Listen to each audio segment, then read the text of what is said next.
tutorial is, and in this video you are going to learn functional components. In the last video I have shown you that how class component works and what is class component and how you can create different components called in class components. Also I shown you that how you can create different components and integrate and merge into a single, you can call in a single component like a component. In this video we will be working on functional components. As I told you in the last video that there are two kinds of components. The first one is class component and second one is functional components. So in case you have missed the first part of this video, then I recommend you to please check that one first. Only then you will be able to understand this better. So before React 16.8, there was no class components were only way to track state. The concept of a state was only within the class component and lifecycle of React component. Function components were considered stateless because there was no way you can declare state inside a functional component. But after coming hooks in 17.xx version, now it's possible to maintain state in function component also. With the addition of hooks, as I mentioned you before, that hooks was introduced after 16.8 in function components. So function components are now almost equivalent to class component. It's almost equivalent to class components. The difference are so minor that you will probably never need to use a class component in React. You will find, I will compare both class component as well as the this function component. You will see yourself that functional component is very concise, very compact as compared to class component. So it is easier to use. That is why most of the developers nowadays use functional components rather than class component. So now let's get back to our previous example and we will change the class component into functional components. So this is our previous example, right? In our previous, in case you have not seen this example, now let's run this again. Okay, so these are different components like header component, left component, center component, right component, and below is the footer components. So these are the components, header, left, center, and we had left two components here only. So we have called into this app component. But the thing is that as you can see here, we have used class component, not the functional components. So in this video I will show you that how we can convert this class component into functional components. Before that, let's see, these are our components, right? Like header component. So what we have to do, just let's remove this because we are not going to call this anymore. So here we will write function header. Okay, function header, and then we don't need render as well in this. So more curly braces will be removed, and that's it. You can see how compact and concise it is. You don't have to call anything here in the top. In fact, that is the first thing. And second thing is that there is no requirement of additional render. So suppose you have several components, then you can understand how much code you are saving turning into class components. So let me do one thing. First I will do, just copy this whole src folder. So it's D drive, because I don't want to remove the previous one, this class component. So our folder name is ReactJs class, right? ReactJs class, ReactJs class, ReactJs class. This one, yeah, this one. So let's go inside this and then src.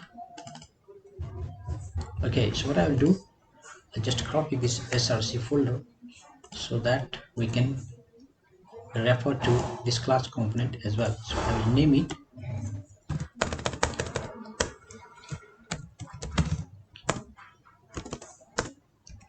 class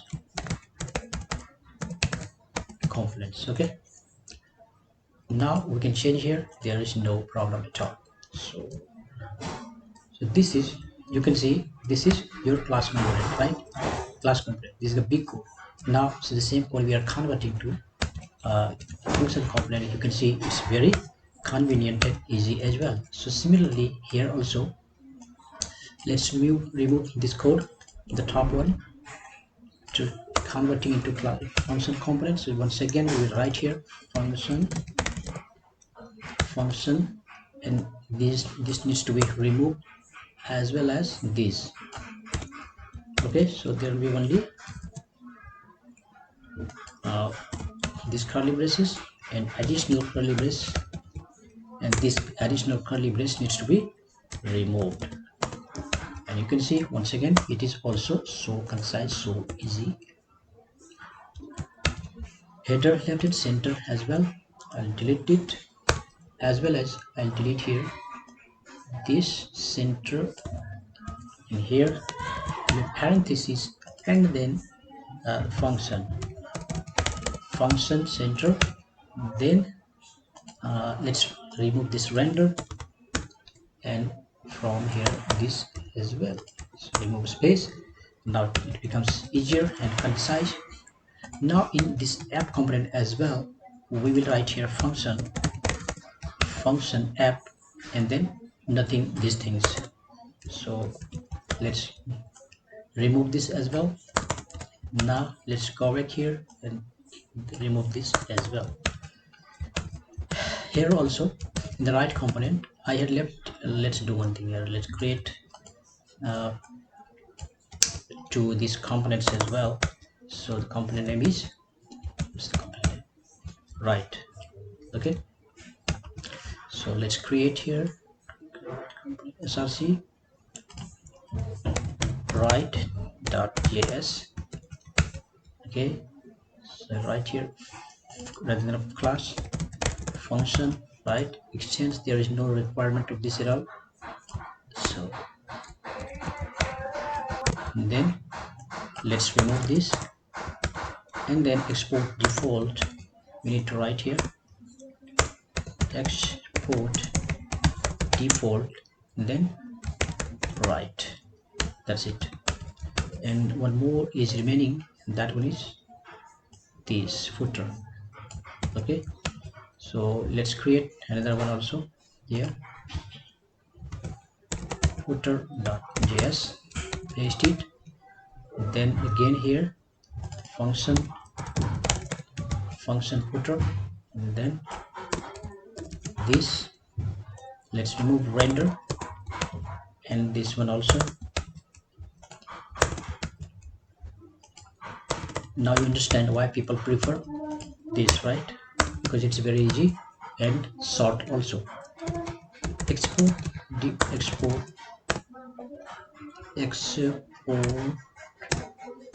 default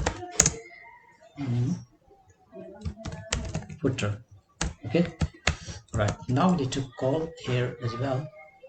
In footer it's called, okay, so automatically it should call here like import right, then automatically it's get all here, and import footer automatically it's called. And now if we run, then you can see there is no difference, it's exactly same. So your sorry, your class component is easily converted into functional component, you can see. So as you can see, the main difference is here function. You need to declare here function, and then function name, then return, and inside that you can declare whatever you want. Okay, and also here you can see it's very concise, small function app, and then return. Inside this everything is same as before. For calling also, if you want to call other function, then its syntax is also same as before. So guys, as you can see, now you might be very satisfied understanding that why function component has become popular, and why class component is slowly going from React.js. For the time being, class component is still used, but maybe in future only functional component will be used. So in whole tutorial I will be working on functional component also. only. So guys, thanks for watching. Hope you understand this functional component as well as class component. So thanks for watching. Bye bye.